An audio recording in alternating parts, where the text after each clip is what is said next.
আমরা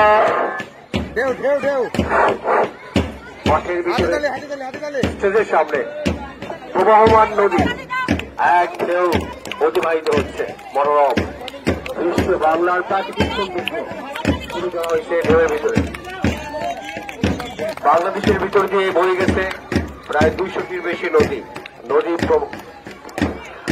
বিক্রমপুর বিখ্যাত পদ্মা নদীর জন্য এবং ধলেশ্বরী নদীর জন্য আমরা দেখতে পাচ্ছি সেই পদ্মা নদীর ঢেউ এখন কুচিয়ামুড়ার আদর্শ বিশ্ববিদ্যালয়ের মাঠে চলছে।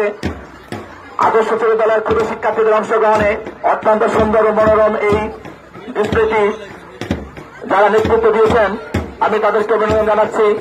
আমরা দেখতে পাচ্ছি মঞ্চের সামনে অত্যন্ত সুন্দরভাবে ঢেউ প্রবাহিত হচ্ছে। আমরা সবাই হাততালি দিয়ে অভিনন্দন জানাবো। মাঠের উত্তর প্রান্তের ছেলেরা হাততালি দিয়ে অভিনন্দন জানাবো।